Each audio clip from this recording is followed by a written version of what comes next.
So, you want to launch a subscription box and don't know where to start? Girl, you are in the right place.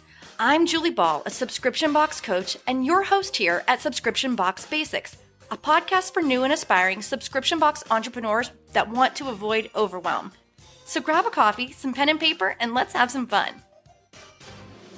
Hey, everybody, and welcome back to Subscription Box Basics, the podcast.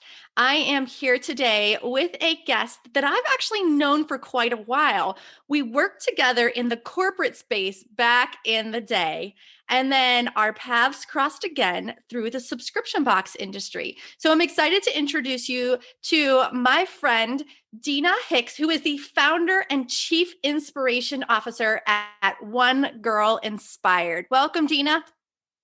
Thank you so much, Julie. I'm so excited to be here. I know this one's a long time coming. It's so crazy to think about how we worked together back in Charlotte in a company called Charlotte, North Carolina, at a company called Muzak. And as I've mentioned before on past podcasts, I did 10 years in corporate America in different types of roles, mostly in marketing, a lot of it in music marketing. And so Muzak is where we met. Yes. What was your role again? Feels like a lifetime ago. I know. What were you doing at Muzak? I can't remember. So I had so many roles there, but I started in marketing with project management and then ended up managing several departments, business management, running their nonprofit foundation, and a whole slew of I did their scent, a product manager for their scent marketing department. Okay. So like lots all of over things. Yeah, all over the place. I remember I was working primarily in acquisition, new customer acquisition, and email marketing, that type of thing. So, which that really helps me with my own business now. But so there's going to be a lot of people that are going to be meeting you for the first time. So why don't you tell them a little bit more about your background outside of where we work together?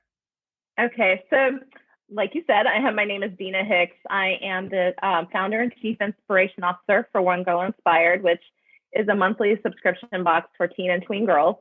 Prior to that, I spent 20 plus years in the marketing world with helping build and launch multiple brands and startups. Everything from, our music background to beauty to security. So it kind of runs the gamut. I also ran a corporate nonprofit for Muzak, and then also even created and directed multiple music business camps for teens. Oh, that's so cool. Around the country. So I have quite a diverse background in that, but I spent most of my time in management roles in corporate America and kind of like you and in male-dominated industries. And so decided to kind of refocus my efforts on growing the confidence of teen girls so that they could be and feel successful in all areas of their life. Because I currently live in Waxhaw, North Carolina now with it's right outside of Charlotte with my husband and my own teenage daughter, which is the true inspiration behind One Girl Inspired. That's awesome. And so I have a daughter that's 9.5. She's going on 10 at the time of this recording. So I'm hoping to learn a lot through you as you are kind of carving that path out with your teenage daughter. I hope to learn a lot from you. And when it comes to One Girl Inspired and the box, I imagine that that'll be something that'll be really good for my daughter in the next couple of years. Why don't you tell everyone a little bit about your subscription box, the problem that you solve with it, and just a little bit about, how it even started. Sure. So One Girl Inspired is, like I said, a monthly subscription box for teen and tween girls, particularly the ages of 12 to 16. And our goal is really to provide positive messaging and tools to inspire, empower, and motivate them to believe in themselves, to aspire to dream big, to be the best version of themselves and to make their own mark on the world, whatever they decide that is.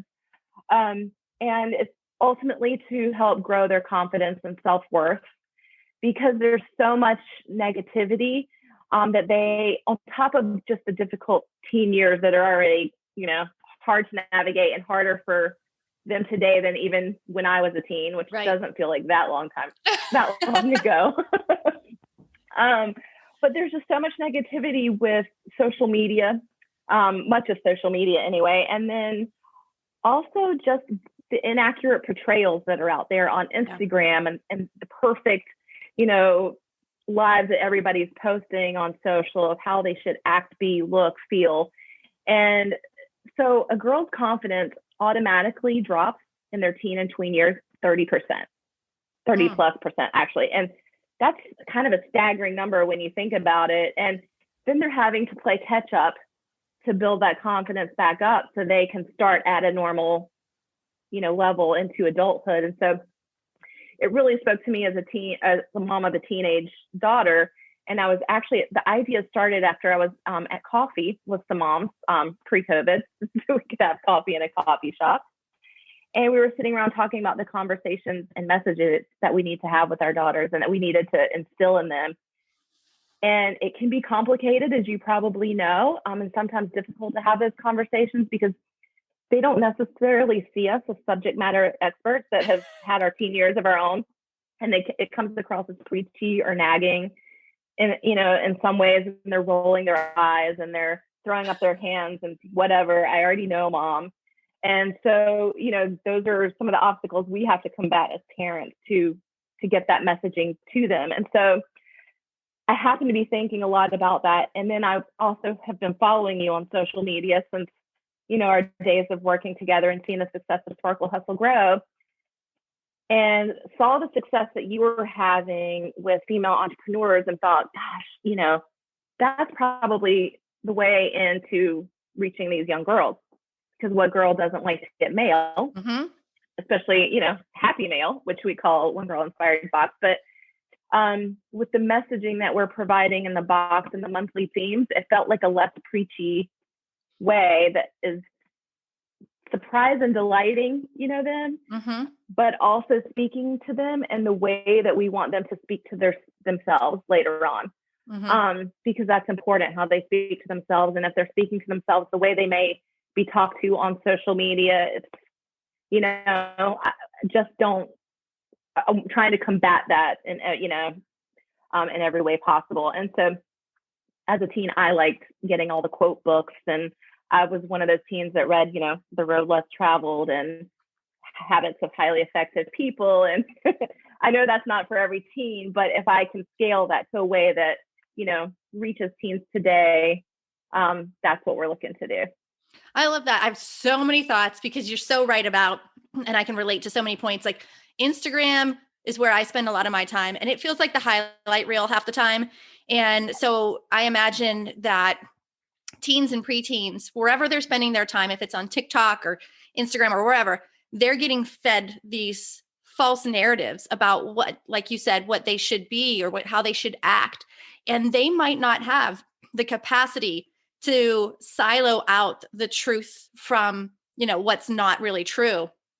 And so I think that's really important. And the other thing that you said about meeting them where they are and giving them that positive message. I done an interview with Lo from Passion and Growth. She's a fellow bootcamper, subscription box bootcamper.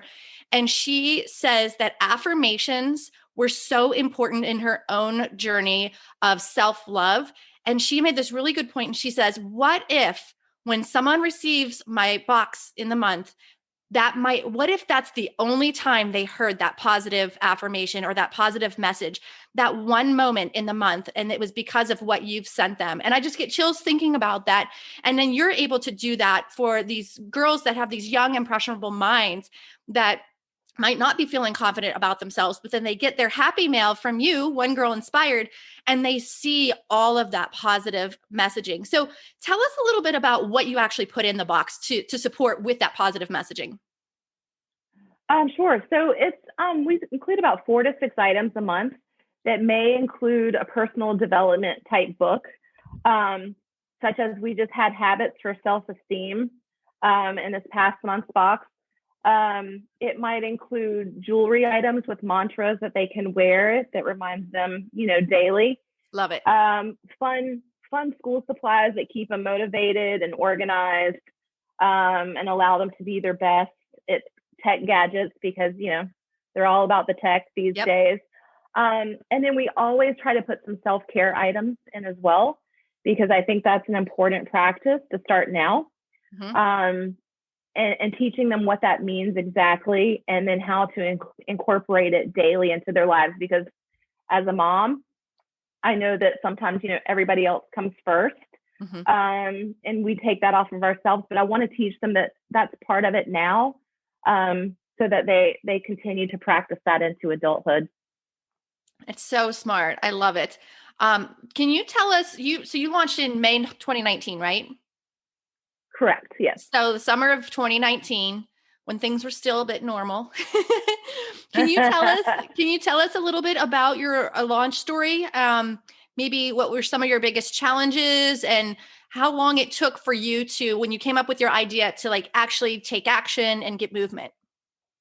So it was around November when I had that coffee talk with some of my friends. And by January, I had my logo and brand and marketing plan kind of written out and planned out. And then May was my first box launch. But what I did was I went through Subscription Box Bootcamp, which was my, fast track to learning all things I needed to know. So yeah, thank you for that. And that was completely helpful in getting me up to speed faster.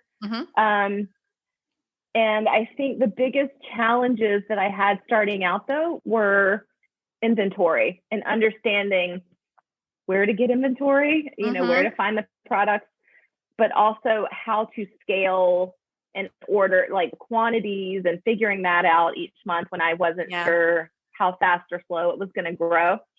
And so a couple of things that helped me through that was going to America's Mart in Atlanta.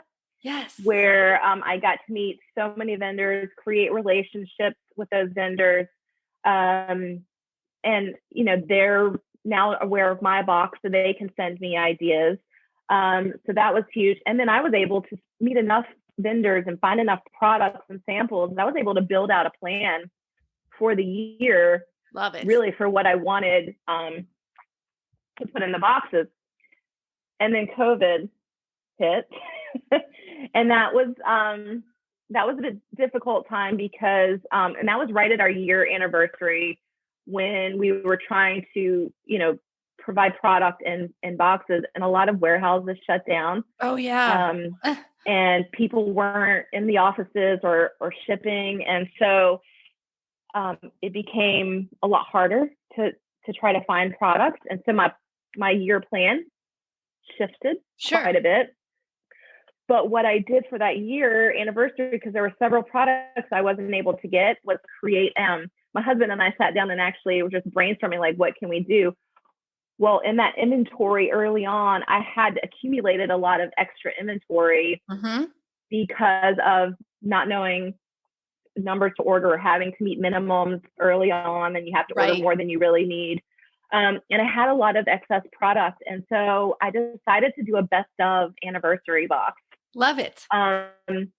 What that entailed was going through every single subscriber and personalizing a box for them based on items they had not received before. I didn't want to give them products that they had received before. So trying to figure out what all they had received, what they could still, it was a massive spreadsheet project, but it really worked to one, still provide for the end customer and the girls and surprise and delight. And it met kind of the best of anniversary. It kind of worked for that timing. And then it also moved a lot of excess inventory that allowed me to, prepare for and move in new inventory. So I kind of did all of those things. That is just brilliant. What a great idea. And I'm sure a lot of the people listening can really relate to, when COVID hit, I think we had to scramble. A lot of people had to do a lot of scrambling to make it work, to figure it out. A lot of communication with customers saying, shipments might be late.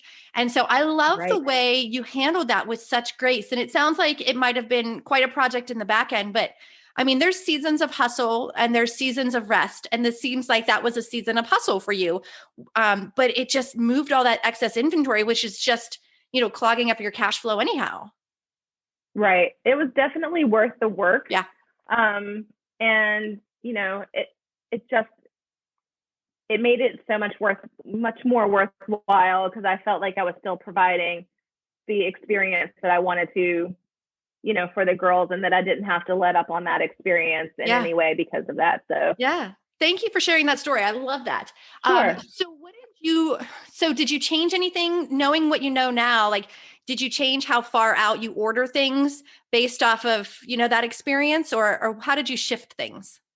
I do. Now I know better through Create Joy how to predict what I'm going to have in numbers a little bit. And now I have a history of orders. So I kind of know historically what I might, be getting from an inventory standpoint. So I do try to plan out a couple months in advance.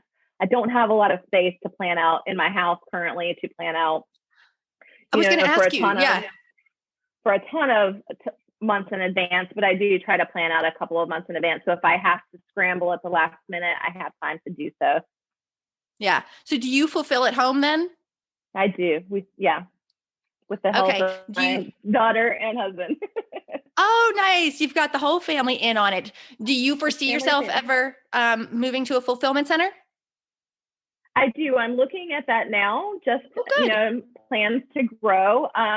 Not quite there yet where I can't handle it out of here, but want to be prepared for when I do. And, this holiday season was huge for growth. And so definitely wanting to prepare for that as we get closer to that again. Awesome. Okay. So next question. What's one of your favorite things about working in the subscription box industry? One of my favorite things is just the surprise and delight factor. I know how I feel when I get subscription boxes, and I love subscription boxes. So, and I know how girls like mail. So that and making a difference for them and bringing a smile to their face, that's the ultimate high I think I get from the subscription box industry. But kind of a two-part to that is the supportive community from, yourself and Subscription Box Bootcamp to all the people that I've met through that process and worked with to, co-promote boxes or help with vendors and product ideas. So the community itself has been amazing. That's awesome. You seem like you get it really well and that you're really enjoying the journey. So I love that. What are some of your favorite subscription boxes to get? Because I love getting subscription boxes too. And I call it all market research, but I truly want to open up a box and remember what it feels like when I'm super excited about something, but also when I'm disappointed in it, because I need to bottle up those feelings and help, use that to inspire me to create really awesome Sparkle Hustle Grow boxes. So what are some of your favorites? So Stitch Fix was my very first subscription box. Me too. And I love that experience. And FabFitFun is another one of my favorites. I just love the product variety that they bring and the way that it's presented every month. And so those, and Sparkle Hustle Grow, obviously I do that one as well. Thanks. And that one keeps me as a kind of solo entrepreneur here. It kind of keeps me motivated and to keep pushing, forward with my business. And there's a community there as well. So those are my faves. Awesome. I like all three of those as well. So a lot of the people listening are new and aspiring subscription box business owners. So what's one piece of advice that you would share with them based off of something maybe you've learned the hard way? Let's see. I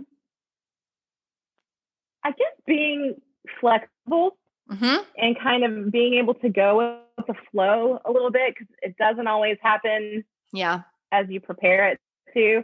And the transparency that you have with your customers when that happens, I think speaks volumes. A lot of times I've had people say, I didn't realize you were so personalized when I reach out to them. And so I think that is one big factor, and knowing that it it takes time Yeah. to, doesn't happen overnight. But I will tell you that I think the biggest thing that led to my initial success was the pre-sale that you talk about. Yeah, tell us about it. In Subscription Box Bootcamp is, that month or so before launching is sharing the information of what's coming and generating sales then. Yeah. So that I know ahead of time what my inventory is going to somewhat be. Yep. And the validation of the idea. Yeah.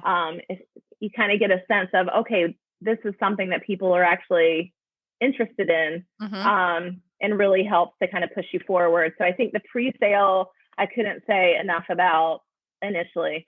That's Instead awesome. of just jumping in, you kind of feel like, this idea is going to work. Yeah. And for those of you who aren't clear on what a pre-sale is, essentially, I like to recommend anywhere from 2 to 30 days out, you start opening up the cart just for your VIPs, like for your followers that have joined your email list. And it's one of those ways that, one, like Deana said, you can get validation because you're actually getting some sales, getting some money in the bank too, to fund that first month's box. And I like it because it rewards those people that are along the ride with you. They've given you their email address. You've shared along the way, maybe you've showed them different items that you might feature. Maybe you've shown them different versions of your logo and asked them to vote, things that have not only grown your audience, but nurtured them to have them ready and primed to buy when you open the cart. If you give them something like early access, which would be a pre-sale, that just makes them feel so special and it helps you as the business owner. So I love pre-sales. I'm so glad that yours was successful. We did one for Sparkle Hustle Grow, and it really helped fund the first month's boxes. I opened up the cart a little bit early to my VIP list, which we called the Insider Scoop. And it really made them feel special that they were getting first dibs. And not only that is, we said in that first month, we're capping it at 100 founding members. Now, if you've listened to earlier episodes, I only sold 40 some. So I didn't even hit that 100 mark, but that scarcity model, I knew I wouldn't have to buy over 100 items for that first month, but I didn't really know, should I buy 10 or should I buy like 100? And having that pre-sale really helped me understand where that was going to be. And then I added on top of that to send some to influencers as well. But yeah, awesome. I'm glad you had a successful pre-sale, and I highly recommend it for all boxes, just to open that cart just a little bit early to your followers.